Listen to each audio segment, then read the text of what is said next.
RUU perampasan aset sudah disiapkan lama tapi tak kunjung sampai ke DPR. Presiden pun sampai berulang kali berbicara mengenai RUU itu dan mendesak segera selesai. Mengapa Presiden menganggap RUU ini penting diselesaikan, tapi mengapa pembahasannya tersendat sejak tahun 2003? Untuk pembahasan telah bergabung bersama kami tenaga ahli utama Kedeputian 5 Kantor Staf Presiden, Ade Irfan Pulungan, ada anggota Komisi 3 DPR Taufik Basari, dan juga pakar hukum tata negara Ferry Amsari.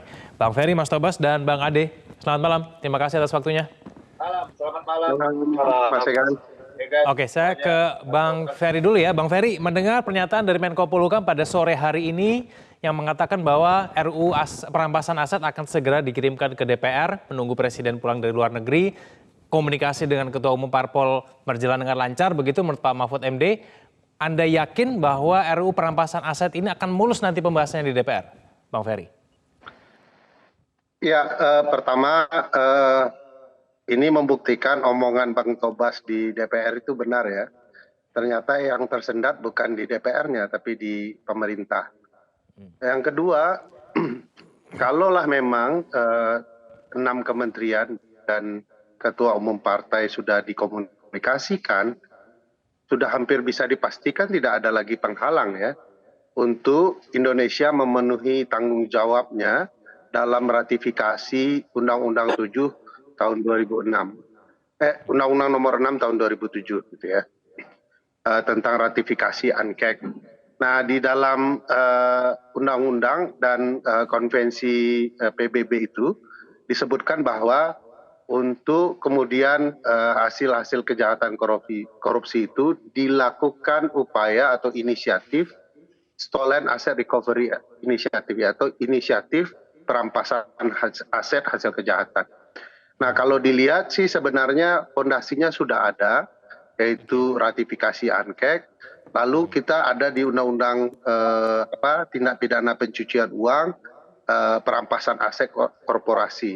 Nah, tinggal teknis dan upaya-upaya lain itu yang kemudian disusun oleh pemerintah dan DPR memastikan secara teknis ini berlangsung. Dan mudah-mudahan ini upaya yang serius ya, karena kalau dilihat undang-undang yang lain di era Bang Tobas ini cepat betul nih. Jangan di undang-undang yang ini agak lambat begitu lajunya.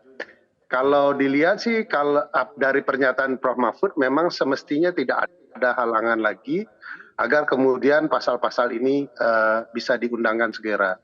Walaupun publik boleh saja ya mempertanyakan kelamaan proses pembentukan undang-undang ini karena lebih karena faktor memang banyak sekali pelaku kejahatan transnasional, kejahatan extraordinary crime agak khawatir dengan undang-undang perampasan aset ya, karena tujuannya memiskinkan dan relatif pelaku kejahatan takut miskin daripada dipenjara.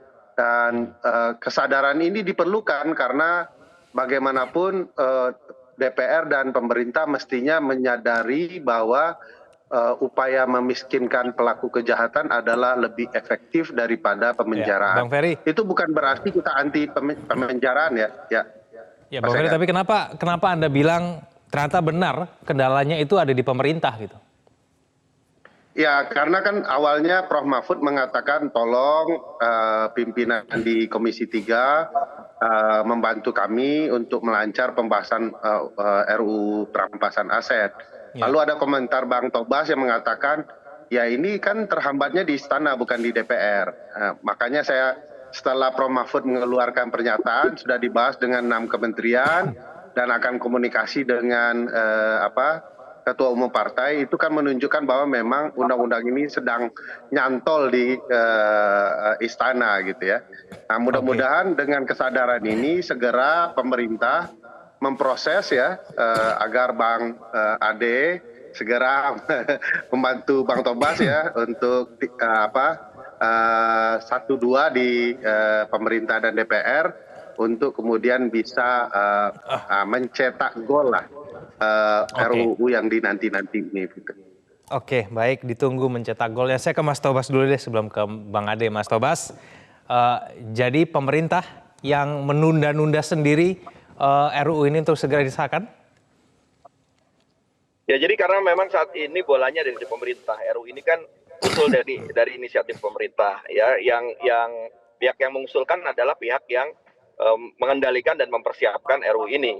Kapan akan selesai, kapan akan diserahkan itu tergantung dari pemerintah, dan sampai saat ini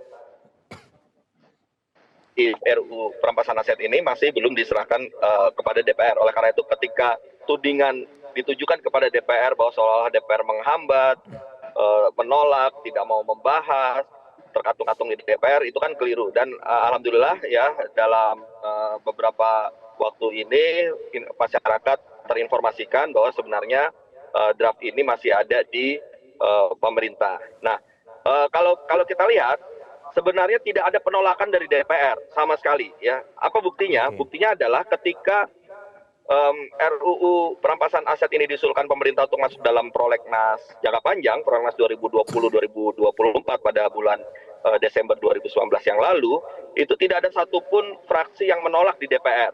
Kemudian ketika di akhir tahun 2022, pemerintah kembali mengajukan RUU perampasan aset ini untuk masuk dalam prolegnas prioritas perubahan 2022 dan kemudian prolegnas prioritas 2023, itu pun juga tidak ada perdebatan, tidak ada penolakan. Artinya ketika ini masuk ke dalam prolegnas dan prolegnas prioritas, semua fraksi setuju ya, tidak ada yang menolaknya. Nah, sekarang tinggal kapan pemerintah akan menyelesaikan draft RUU ini, kemudian menyampaikan kepada DPR, dan setelah itu barulah kita masuk ke tahapan berikutnya, yaitu pembahasan draft RUU antara pemerintah dengan DPR. Masalah substansi nanti kita juga akan lihat substansinya seperti apa yang diajukan oleh pemerintah tentunya.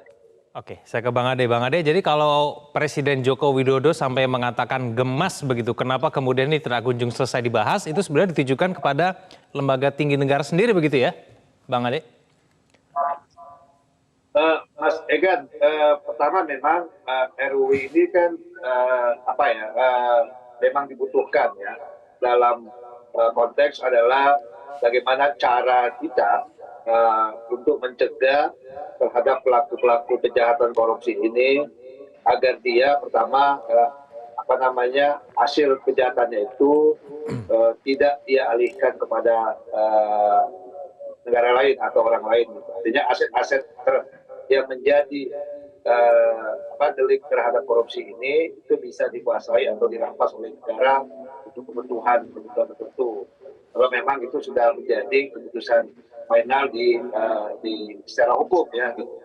Jadi ada sebuah regulasi yang dibuat oleh negara terhadap pelaku kejahatan ini, siapapun ya, tidak hanya mungkin nanti ke depannya dalam klausul itu tidak hanya kejahatan korupsi, tapi ada misalnya TPPU atau yang lainnya lah yang bersifat memang itu merugikan keuangan negara.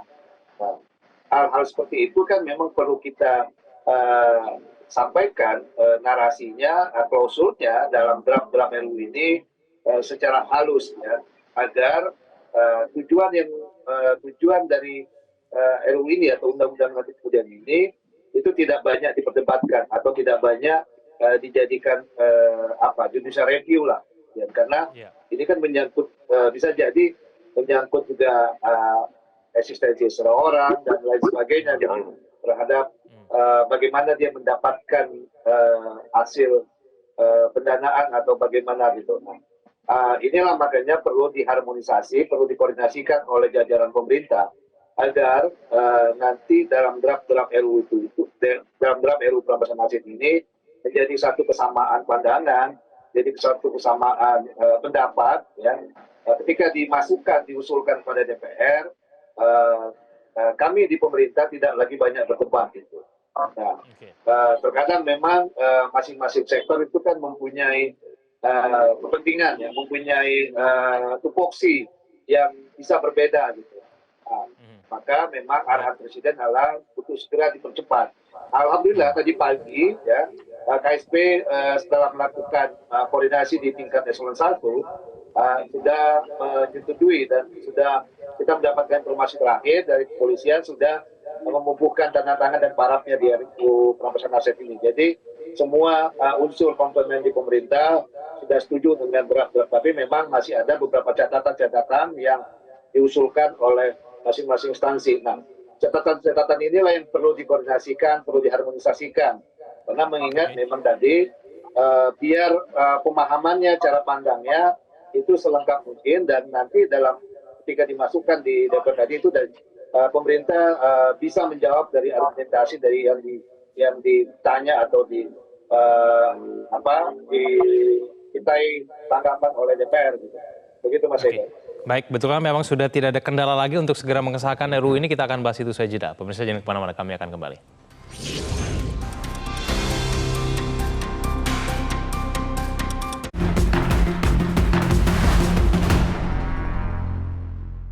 Dipersembahkan oleh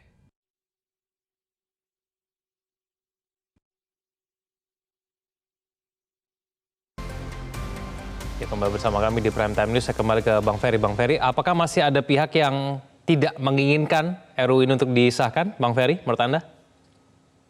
Ya, tentu saja pelaku kejahatan ya, karena memang perampasan aset ini salah satu undang-undang yang berkaitan dengan undang-undang lainnya. Misalnya Undang-Undang Tipikor, Undang-Undang Tindak Pidana Pencucian Uang yang di dalamnya bicara soal 26 plus jenis kejahatan asal ya, cuci uang. Nah, perampasan aset itu kemudian berkaitan kalau ada kejahatan cuci uang dan korupsi dan kejahatan lainnya yang 26 jenis itu bisa dirampas aset kejahatannya. Bayangkan itu bisa diterapkan di Indonesia, bagi saya tentu saja ini ancaman bagi pelaku kejahatan, terutama kejahatan transnasional dan extraordinary crime ya. Dan perlu diingat bahwa usulan Prof. Mahfud itu tidak hanya soal perampasan aset, juga pembatasan uang kartal. Dan ini satu rangkaian yang tidak bisa dipisah menurut saya untuk membuat upaya pemberantasan korupsi, pemberantasan kejahatan extraordinary lainnya betul-betul paripurna. Saya yakin yang menolak misalnya kejahatan extraordinary itu ya narkotika, perdagangan orang, korupsi gitu ya, yang kemudian tentu saja ini melibatkan pelaku-pelaku kejahatan transnasional, tidak mudah. Dan di titik tertentu akan banyak upaya-upaya penolakan dan keterlibatan berbagai unsur pelaku kejahatan yang selama ini mengintervensi proses hukum. Nah, kalau undang-undang ini jadi, menurut saya ini akan jadi kekuatan penting untuk serius melakukan pemberantasan kejahatan multidimensi sebagaimana yang saya sebutkan tadi. Oke, Bang Ade Irfan, antara undang-undang perampasan aset dan undang-undang uang kartal. Nah, ini mana yang penting didahulukan untuk segera selesai? Ya, sebenarnya sama-sama penting ya Mas Egan ya. Tapi kan kita tidak bisa membenturkan seperti itu. Tidak bisa misalnya memilih mana ini. Yang jelas adalah saat ini pemerintah sedang mengajukan inisiatif terhadap RUU perampasan aset.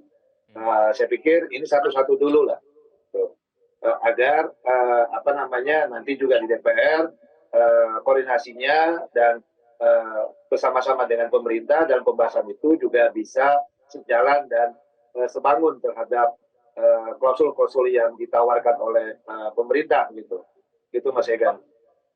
Oke, Mas Tobas, betulkah bahwa kunci pengesahan dari Undang-Undang Perampasan Aset itu sebetulnya tidak bergantung pada lobi di DPR, tapi kemudian komunikasi dengan ketua umum partai politik, Mas Tobas? Benar demikian?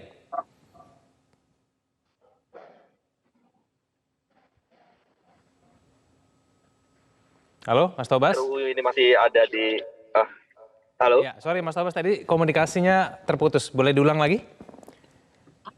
Ya, jadi kalau saya melihatnya sebenarnya apa yang dinyatakan oleh Ketua Komisi 3 itu lebih kepada bahwa karena RUU ini masih ada di tangan pemerintah, maka tentunya kalau ingin mendesak kan di dalam tubuh pemerintah sendiri ada pimpinan-pimpinan partai politik, bahkan ketua-ketua partai politiknya ada yang di dalam kabinet. Jadi sebenarnya tidak perlu kemudian kita merasa harus mendesak antar dua lembaga negara ini, antara DPR dan pemerintah. Toh juga di dalam pemerintah sendiri sudah bisa diselesaikan karena bolanya masih di pemerintah dengan berdiskusi di internal sendiri yang memang di dalamnya ada ketua-ketua umum partai. Itu yang pertama. Yang kedua, kalau selama ini pembahasan di DPR kan itu tergantung dari substansinya, ya. Selama substansinya tidak ada hal yang krusial yang memang menjadi pro kontra, selama ini anggota DPR bisa langsung berdiskusi, berdebat mengenai substansi dari RUU yang diajukan. Karena itu tidak ada masalah di soal itu. Ya, saya pikir tinggal nanti saja kita tunggu proses ini berjalan, ya.